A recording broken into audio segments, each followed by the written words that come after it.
9 ਨਵੰਬਰ ਨੂੰ ਕੀ ਹੋਇਆ ਸੀ? ਲਾਮਾ ਇਕਬਾਲ ਸਾਹਿਬ ਦੀ ਜ਼ਿਆਰਤ ਹੋਈ ਸੀ। ਲਾਮਾ ਇਕਬਾਲ ਸਾਹਿਬ ਦੀ ਜ਼ਿਆਰਤ ਲਾਮਾ ਇਕਬਾਲ ਸਾਹਿਬ ਦੀ ਜ਼ਿਆਰਤ ਹੋਈ ਸੀ। ਕਿਹਨੂੰ ਜ਼ਿਆਰਤ ਹੋਈ ਸੀ? ਉਹਨਾਂ ਨੂੰ ਫੌਤ ਹੋਏ ਨੇ ਕਿ ਪੈਦਾ ਹੋਏ ਨੇ।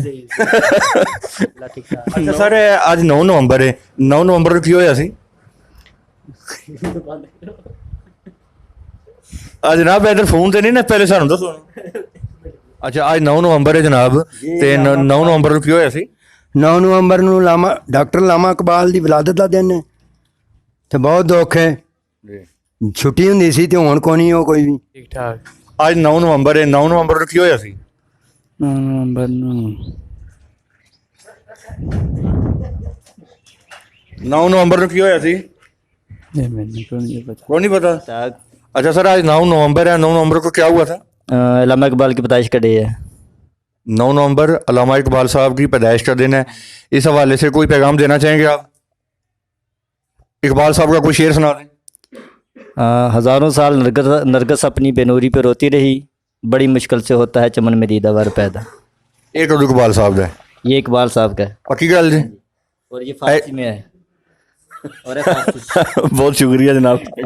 ये कि 9 नवंबर ਨੂੰ ਸਰਕਾਰੀ ਛੁੱਟੀ ਹੁੰਦੀ ਸੀ। ਸਾਰੇ ਇਦਾਰੇ ਬੰਦ ਹੁੰਦੇ ਸਨ, ਸਕੂਲ ਬੰਦ ਹੁੰਦੇ ਸਨ। ਜਿਨ੍ਹਾਂ ਲੋਕਾਂ ਨੂੰ ਨਹੀਂ ਸੀ ਪਤਾ ਹੁੰਦਾ ਉਹ ਪੁੱਛਦੇ ਸਨ ਅੱਜ ਕਾਹਦੀ ਛੁੱਟੀ ਹੈ। ਉਹਨਾਂ ਲੋਕਾਂ ਨੂੰ ਵੀ ਪਤਾ ਚੱਲ ਜਾਂਦਾ ਸੀ ਕਿ ਅੱਜ ਡਾਕਟਰ ਸਾਹਿਬ ਦੀ ਵਿਲਾਦਤ ਦਾ ਦਿਨ ਹੈ। ਲੇਕਿਨ ਇਹ ਵਾਕਈ ਗੱਲ ਤੁਹਾਡੀ ਬਿਲਕੁਲ ਸਹੀ ਹੈ ਕਿ ਬਾਤ ਦੁੱਖ ਵਾਲੀ ਹੈ। ਇਹ ਵੇ ਖੁਸ਼ੀ ਵਾਲੀ ਬਾਤ ਇਹ ਵੇ ਨਾ, ਡਾਕਟਰ ਸਾਹਿਬ ਦੀ ਵਿਲਾਦਤ ਹੋਈ ਹੈ, ਤੇ ਦੁੱਖ ਵਾਲੀ ਬਾਤ ਇਹ ਵੇ ਕਿ ਜਿਹੜੀ ਇਹਨਾਂ ਨੇ ਛੁੱਟੀ ਜਿਹੜੀ ਉਹ ਖਤਮ ਕਰ ਦਿੱਤੀ ਹੈ। ਅੱਜ ਕੀ ਤਰੀਕ ਹੈ? ਅੱਜ ਤਰੀਕ 9 ਨਵੰਬਰ ਹੈ। 9 ਨਵੰਬਰ ਨੂੰ ਕੀ ਹੋਇਆ ਸੀ? 9 ਨਵੰਬਰ ਨੂੰ ਕੀ ਹੋਇਆ ਸੀ ਦੱਸੋ। 9 ਨਵੰਬਰ ਨੂੰ ਕੀ ਹੋਇਆ ਸੀ? 9 ਨਵੰਬਰ ਨੂੰ ਲਾਮਾ ਇਕਬਾਲ ਕੀ ਹੋਇਆ ਸੀ? ਲਾਮਾ ਇਕਬਾਲ ਨੂੰ ਕੀ ਹੋਇਆ ਸੀ? ਬਹੁਤ ਜਵਾਸ ਨਹੀਂ ਹੈ। ਨਹੀਂ ਨਹੀਂ, ਲਾਮਾ ਇਕਬਾਲ ਸਾਹਿਬ ਨੂੰ ਕੀ ਹੋਇਆ ਸੀ 9 ਨਵੰਬਰ ਨੂੰ? ਕੀ ਹੋਇਆ ਸੀ ਦੱਸੋ। ਅਲਾਮਾ ਇਕਬਾਲ ਸਾਹਿਬ ਦੀ ਵਿਲਾਦਤ ਹੋਈ ਸੀ। ਅੱਜ ਉਹਨਾਂ ਦੀ ਤਾਰੀਖ ਪੈਦਾਇਸ਼ ਹੈ 9 ਨਵੰਬਰ।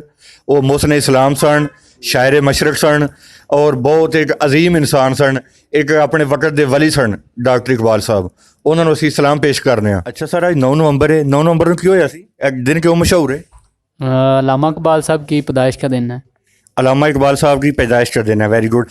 तो इकबाल साहब के इस इकबाल डे के हवाले से कोई आप पैगाम देना चाहेंगे अपने मुसलमान भाइयों को? पैगाम ये है कि मतलब है कि वो एक आशिक रसूल थे। बेशक। उन्होंने मतलब है कि पाकिस्तान बनाने का उनको ख्वाब आया उनको। तो उसके हवाले से यही पैगाम है कि उनके बताए हुए तरीके के मुताबिक हमें चलना चाहिए, जैसे उन्होंने मतलब है कि ज़िंदगी गुजारी है। इश्क रसूल का उन्होंने पैगाम दिया है। उनको शायर मशरक भी कहा जाता है। तो बहुत शुक्रिया जनाब। कोई इकबाल साहब का शेर आता है आपको? वो एक जो सबसे ज़्यादा मशहूर शेर है उनका, कि मोहम्मद से वफ़ात होने तो हम तेरे हैं, ये जहाँ चीज़ है क्या लोहो कलम तेरे हैं। आज 9 ਨਵੰਬਰ ਹੈ ਤੇ 9 ਨਵੰਬਰ ਨੂੰ ਕੀ ਹੋਇਆ ਸੀ? 9 ਨਵੰਬਰ ਨੂੰ ਡਾਕਟਰ ਲਾਮਾ ਇਕਬਾਲ ਦਾ ਦਿਨ ਹੈ ਜੀ। ਡਾਕਟਰ ਅਲਾਮਾ ਇਕਬਾਲ ਸਾਹਿਬ ਨੂੰ ਕੀ? ਉਹਨਾਂ ਨੂੰ ਫੌਤ ਹੋਏ ਨੇ ਕਿ ਪੈਦਾ ਹੋਏ ਨੇ। 9 ਨਵੰਬਰ ਨੂੰ ਕੀ ਹੋਇਆ ਸੀ? ਅੱਛਾ, ਇਹ ਤੁਹਾਨੂੰ ਯਾਦ ਹੈ ਕਿ ਇਹ ਇਕਬਾਲ ਡੇ ਵੇ ਜੀ, ਕਿ ਇਕਬਾਲ ਸਾਹਿਬ ਦੀ ਵਿਲਾਦਤ ਹੋਈ ਹੈ ਜਾਂ ਕਿ ਵਫਾਤ ਹੋਈ ਹੈ? ਨਹੀਂ, ਮੈਂ ਵਿਲਾਦਤ ਹੀ ਹੈ। ਵਿਲਾਦਤ ਹੋਈ ਹੈ? ਕਨਫਰਮ ਬਾਤ ਜੇ? ਹਰਮ ਇਕਬਾਲ ਸਾਹਿਬ ਦਾ ਕੋਈ ਸ਼ੇਰ ਆਉਂਦਾ ਜੀ?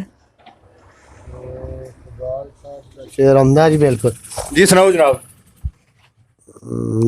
नहीं तेरा नशेमन कसरे सुल्तानी के गुंबद पर, तू शहीन है बसेरा कर पहाड़ों की चट्टानों पर। वालेकुम सलाम। ਕੀ ਹਾਲ ਹੈ ਜਨਾਬ? ਠੀਕ ਹੋ? शुक्र है अल्लाह ਦਾ ਜੀ, ਬਿਲਕੁਲ ਠੀਕ ਠਾਕ। ਅੱਛਾ ਜਨਾਬ, ਅੱਜ 9 ਨਵੰਬਰ ਹੈ। 9 ਨਵੰਬਰ ਵਾਲਾ ਦਿਨ ਕਿਉਂ ਮਸ਼ਹੂਰ ਹੈ? 9 ਨਵੰਬਰ ਨੂੰ ਕੀ ਹੋਇਆ ਸੀ? ਤੁਸੀਂ ਜਨਾਬ ਦੱਸਣਾ ਸਾਨੂੰ ਪਹਿਲਾਂ ਕੀ ਹੋਇਆ। 9 ਨਵੰਬਰ ਕਿਉਂ ਮਸ਼ਹੂਰ ਹੈ? ਨਹੀਂ ਪਤਾ? 9 ਨਵੰਬਰ ਨੂੰ ਡਾਕਟਰ ਅਲਾਮਾ ਇਕਬਾਲ ਸਾਹਿਬ ਦੀ ਪੈਦਾਇਸ਼ ਦਾ ਦਿਨ ਹੈ। ਠੀਕ ਹੈ ਜਨਾਬ। ਹੁਣ ਦੱਸੋ 9 ਨਵੰਬਰ ਨੂੰ ਕੀ ਹੋਇਆ ਸੀ? ਲਾਮਾ ਇਕਬਾਲ ਦੀ ਪੈਦਾਇਸ਼ ਦਾ ਦਿਨ ਹੈ। ਕੀ ਹੋਇਆ ਸੀ? ਲਾਮਾ ਇਕਬਾਲ ਦੀ ਵਿਲਾਦਤ ਦਾ ਦਿਨ ਹੈ। ਜਿਹੜੇ ਸ਼ਾਇਰ ਮਸ਼ਰਕ ਹਨ ਉਹਨਾਂ ਦੀ ਵਿਲਾਦਤ ਦਾ ਦਿਨ ਹੈ ਲਾਮਾ ਇਕਬਾਲ ਦੀ। ਡਾਕਟਰ ਲਾਮਾ ਮੁਹੰਮਦ ਇਕਬਾਲ ਸਾਹਿਬ। ਇਕਬਾਲ ਸਾਹਿਬ ਦਾ ਕੋਈ ਸ਼ੇਰ ਆਂਦਾ ਤੁਹਾਨੂੰ ਸੁਣਾ ਦਿਓ। ਨਹੀਂ, ਸ਼ਾਇਰ ਕੋਈ ਨਹੀਂ। ਕੋਈ ਹੋਰ ਹੀ ਸੁਣਾ ਦਿਓ। ਕੀ ਕਹਿਣਾ ਚਾਹੋਗੇ ਤੁਸੀਂ ਇਹ 9 ਨਵੰਬਰ ਦੇ ਹਵਾਲੇ ਨਾਲ? 9 ਨਵੰਬਰ ਦੇ ਹਵਾਲੇ ਨਾਲ ਇਹ ਕਹਿਣਾ ਚਾਹਾਂਗਾ ਕਿ ਲਾਮਾ ਇਕਬਾਲ ਸਾਹਿਬ ਬਹੁਤ ਅੱਛੇ ਸ਼ਾਇਰ ਵੀ ਹਨ, ਨਾਲ ਪਾਕਿਸਤਾਨ ਆਜ਼ਾਦ ਕਰਾਉਣੇ 'ਚ ਉਹਨਾਂ ਬਹੁਤ ਅਹਿਮ ਕਿਰਦਾਰ ਅਦਾ ਕੀਤਾ ਹੈ ਕਾਇਦ ਆਜ਼ਮ ਸਾਹਿਬ ਦੇ ਨਾਲ। ਇਹੀ ਕਹਿਣਾ ਚਾਹਾਂਗਾ। ਗੁੜ ਜੀ। हज़रत मोहम्मद अल्लामा इकबाल रहमतुल्लाह अलैह कोई छुपी लुकी शख्सियत नहीं, बल्कि पाकिस्तान दी माया नाज शख्सियत है जिन्हां दा नाम इकबाल है। मुफक्कर इस्लाम होए ने, शायर मशरक होए ने। अज दा दिन उन्हां दी पैदाइश दा दिन है और असी अरसा दराज तो ये वेखदे आए हैं कि जिहड़ी भी गौरमेंट आई है 9 नवंबर की उन्होंने छुट्टी की है यौम पैदाइश अल्लामा इकबाल ते ये गौरमेंट जी है एक बददियानती का सबूत पेश कर रही है। कोई ऐसी छुट्टी जी है नहीं कर रही जिहदे विच ये याद ताज़ा की जाए। इस दिन नूं छुपाया जा रहा है, बल्कि इस दिन नूं उजागर करने दे वास्ते गौरमेंट नूं चाहिए कि अज दे दिन की छुट्टी करके ते दुनिया नूं दसे कि शायर मशरक हज़रत अल्लामा मोहम्मद इकबाल रहमतुल्लाह अलैह दा यौम पैदाइश है तो नहायत ही जज्बे और जोशो खरोश के नाल मनाना चाहिए। बहुत बड़े शायर होए ने, उन्हां दा एक बहुत नायाब शेर है जो मैं तुहानूं सुना रहा कि मोहम्मद से वफा तूने तो हम तेरे हैं, ये जहाँ चीज़ है क्या लौहो कलम तेरे हैं। अच्छा सर, आज 9 नवंबर है, ਇਹ 9 ਨਵੰਬਰ ਦਾ ਦਿਨ ਕਿਉਂ ਮਸ਼ਹੂਰ ਹੈ? 9 ਨਵੰਬਰ ਨੂੰ ਕੀ ਹੋਇਆ ਸੀ?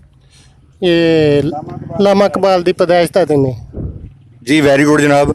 ਇਹ ਇਕਬਾਲ ਸਾਹਿਬ ਦਾ ਕੋਈ ਸ਼ੇਰ ਆਉਂਦਾ ਤੁਹਾਨੂੰ? इकबाल साहब का शेर के कर खुद ही को कर बुलंद इतना कि हर तकदीर से पहले खुदा बंदे से खुद पूछे कि दस तेरी रज़ा क्या है। वाह वाह वाह। अच्छा, ਅੱਜ 9 ਨਵੰਬਰ ਹੈ ਤੇ 9 ਨਵੰਬਰ ਦੇ ਹਵਾਲੇ ਨਾਲ ਤੁਹਾਨੂੰ ਪਤਾ 9 ਨਵੰਬਰ ਕੀ ਹੋਇਆ? इकबाल डे। ਇਕਬਾਲ ਡੇ ਵੇ। हाँ जी। ਅਲਾਮਾ ਸਾਹਿਬ ਦਾ ਕੋਈ ਸ਼ੇਰ ਆਉਂਦਾ ਤੁਹਾਨੂੰ?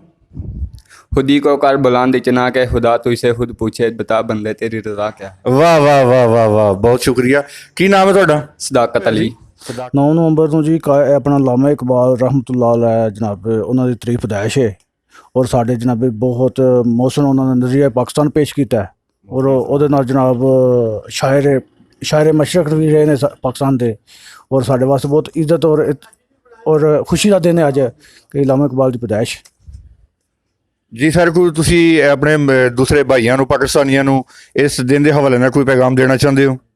ਜੀ ਮੈਂ ਪੈਗਾਮ ਇਹ ਦਿਆਂਗਾ ਕਿ ਜਿਸ ਤਰ੍ਹਾਂ ਯਾਨੀ ਕਿ ਕਾਇਦ ਆਜ਼ਮ ਔਰ ਲਾਮਾ ਇਕਬਾਲ ਦਾ ਮਿਸ਼ਨ ਸੀ ਕਿ ਇੱਕ ਯਾਨੀ ਕਿ ਮੁੱਠ ਰਹਿਣਾ ਹੈ ਔਰ ਇੱਕ ਯਾਨੀ ਕਿ ਪਿਆਰ ਮੁਹੱਬਤ ਭਾਈਚਾਰਾ ਹੋਣਾ ਚਾਹੀਦਾ ਹੈ ਔਰ ਸਾਡਾ ਯਾਨੀ ਕਿ ਇਹ ਰਿਕੁਐਸਟ ਹੈ ਕਿ ਭਾਈਚਾਰਾ ਔਰ ਮੁਹੱਬਤ ਹੋਣੀ ਚਾਹੀਦੀ ਹੈ। ਇਹ ਜਨਾਬ ਸਾਡੇ ਕਾਇਦ ਆਜ਼ਮ ਸਾਹਿਬ ਆਪਣਾ ਲਾਮਾ ਇਕਬਾਲ ਸਾਹਿਬ ਦਾ ਪੈਦਾਇਸ਼ ਦਾ ਦਿਨ ਹੁੰਦਾ ਹੈ ਜੀ। ਅਤੇ ਹੁਣ ਮਸਲਨ ਇਹ ਬੰਦੇ ਜਿਹੜੇ ਨੇ ਭੁੱਲ ਭੁੱਲ ਗਏ ਨੇ ਕਿ 9 ਨਵੰਬਰ ਨੂੰ ਕੀ ਹੁੰਦਾ ਸੀ। ਅੱਗੇ ਮਤਲਬ ਇਹ ਗੌਰਮੈਂਟ ਦੇ ਇਦਾਰਿਆਂ ਦੇ ਵਿੱਚ ਛੁੱਟੀ ਹੁੰਦੀ ਸੀ, ਬੱਚਿਆਂ ਨੂੰ ਪਤਾ ਲੱਗ ਜਾਂਦਾ ਸੀ ਕਿ ਅੱਜ 9 ਨਵੰਬਰ ਹੈ। ਇਹ 9 ਨਵੰਬਰ ਦਾ ਕੀ ਮਕਸਦ ਹੈ? 9 ਨਵੰਬਰ ਨੂੰ ਬਈ ਕਾਇਦ ਆਜ਼ਮ ਦੀ ਵਿਲਾਦਤ ਦਾ ਦਿਨ ਹੋਇਆ ਜੀ। ਅਤੇ ਹੁਣ ਮਤਲਬ ਇਹ ਛੁੱਟੀ ਵਾਲਾ ਵੀ ਕੋਈ ਨਹੀਂ ਚੱਕਰ ਹੁੰਦਾ। ਅਤੇ 9 ਨਵੰਬਰ ਦਾ ਬੱਚਿਆਂ ਨੂੰ ਕੀ ਪਤਾ ਲੱਗਣਾ ਕਿ ਅੱਜ ਕੀ ਦਿਨ ਹੈ ਜਾਂ ਕਿਉਂ ਹੈ 9 ਨਵੰਬਰ ਕਿਉਂ ਰੱਖਿਆ ਗਿਆ ਹੈ, ਇਹਦਾ ਨਾਂ ਕਿਉਂ 9 ਨਵੰਬਰ ਹੈ ਜਾਂ ਕੀ ਤਰੀਕਾਕਾਰ ਹੈ ਜੀ। ਅੱਗੇ ਤਾਂ ਇਹ ਸੀ ਨਾ ਕਿ ਚਲੋ ਜੀ ਅੱਜ 9 ਨਵੰਬਰ ਦੀ ਛੁੱਟੀ ਹੈ, ਕਿਸ ਚੱਕਰ 'ਚ ਛੁੱਟੀ ਹੈ ਭਾਈ ਜੀ? ਛੁੱਟੀ ਹੈ ਜੀ ਲਾਮਾ ਇਕਬਾਲ ਦੀ ਵਿਲਾਦਤ ਦਾ। ਅਸਲ ਬਾਤ ਹੈ ਜੀ, ਇਹ ਇੱਕ ਬਹੁਤ ਬੜਾ ਅਹਿਮ ਦਿਨ ਹੈ 9 ਨਵੰਬਰ ਦਾ, ਜਿਸ ਨੂੰ ਇੱਕ छुपाया जा रहा है, कोशिश की जा रही है कि ये कोई साजिश है, क्योंकि एक इतना अजीम इंसान, एक लीडर, ठीक है, एक सच्चा आशिक रसूल, ਉਹਦੀ ਵਿਲਾਦਤ ਹੈ, ਠੀਕ ਹੈ, ਤੇ ਉਸੇ ਪਹਿਲੇ ਸਰਕਾਰੀ ਛੁੱਟੀ ਜਿਹੜੀ ਹੈ ਉਹ ਮਨਾਈ ਜਾਂਦੀ ਸੀ। ਹੁਣ ਉਹ ਛੁੱਟੀ ਨੂੰ ਖਤਮ ਕਰ ਦਿੱਤਾ ਗਿਆ। ਖਤਮ ਕਰ ਦਿੱਤੀ ਗਈ ਹੈ ਨਾ, ਹੁਣ ਗੌਰਮੈਂਟ ਨੇ ਖਤਮ ਕੀਤੀ ਹੈ ਨਾ। ਉਹ ਅੱਗੇ ਤਾਂ ਮਸਲਾ ਇਹ ਸੀ ਕਿ ਉਹ ਤੁਹਾਨੂੰ ਨਾਲ ਮੈਂ ਪਹਿਲੇ ਵੀ ਗੱਲ ਕਰ ਰਿਹਾ ਕਿ ਮਤਲਬ 9 ਨਵੰਬਰ ਦੀ ਛੁੱਟੀ ਹੁੰਦੀ ਸੀ ਤੇ ਹਰ ਬੱਚੇ ਨੂੰ ਵੀ ਪਤਾ ਹੁੰਦਾ ਸੀ ਕਿ ਅੱਜ ਛੁੱਟੀ ਕਿਸ ਚੀਜ਼ ਦੀ ਹੈ। ਤਾਂ ਪਤਾ ਲੱਗਦਾ ਸੀ ਕਿ 9 ਨਵੰਬਰ ਕਾਇਦ ਆਜ਼ਮ ਦੀ ਵਿਲਾਦਤ ਦਾ ਦਿਨ ਹੈ, ਡਾਕਟਰ ਲਾਮਾ ਇਕਬਾਲ ਦੀ ਵਿਲਾਦਤ ਦਾ ਦਿਨ ਹੈ। ਹੁਣ ਮਤਲਬ ਗੌਰਮੈਂਟ ਨੇ ਸਿਰਫ ਸਿਆਲਕੋਟ ਦੇ ਵਿੱਚ ਛੁੱਟੀ ਰੱਖੀ ਹੈ। ਇਹ ਤਾਂ ਹੁਣ ਜ਼ਿਆਦਤੀ ਹੈ ਵੈਸੇ, ਜਾਂ ਤਾਂ ਆਲ ਪਾਕਿਸਤਾਨ ਛੁੱਟੀ ਹੋਣੀ ਚਾਹੀਦੀ ਸੀ ਕਿ ਆਲ ਪਾਕਿਸਤਾਨ ਦੇ ਬੱਚਿਆਂ ਨੂੰ ਪਤਾ ਲੱਗੇ। ਹੁਣ ਸਿਆਲਕੋਟ ਦੇ ਬੱਚਿਆਂ ਨੂੰ ਤਾਂ ਪਤਾ ਨਾ ਕਿ ਡਾਕਟਰ ਲਾਮਾ ਇਕਬਾਲ ਸਾਹਿਬ ਜਿਹੜੇ ਨੇ ਉਹ ਸਿਆਲਕੋਟ ਦੇ ਸਨ ਜੀ। ਹੁਣ ਦੂਸਰੇ ਬੱਚੇ ਨੂੰ ਮੇਰੇ ਪਿੰਡ ਦੇ ਬੱਚੇ ਨੇ, ਇਹਨਾਂ ਨੂੰ ਕੀ ਪਤਾ ਹੋਵੇਗਾ ਕਿ ਡਾਕਟਰ ਲਾਮਾ ਇਕਬਾਲ ਸਾਹਿਬ ਜਿਹੜੇ ਨੇ ਉਹ ਕੌਣ ਸਨ ਜੀ? ਉਹ ਤਾਂ ਇਹਨਾਂ ਬੱਚਿਆਂ ਨੂੰ ਦੱਸਣਾ ਹੈ ਕਿ ਸ਼ਾਇਰ ਮਸ਼ਰਕ ਸਨ, ਸਾਡੇ ਬੜੇ ਮੁਹਸਨ ਸਨ, ਮਤਲਬ ਪਾਕਿਸਤਾਨ ਬਣਾਉਣੇ ਵਿੱਚ ਇਹਨਾਂ ਦਾ ਬਹੁਤ ਅੱਛੇ ਕਾਰਨਾਮੇ ਨੇ ਜੀ। ਬਹੁਤ ਸ਼ੁਕਰੀਆ ਜਨਾਬ।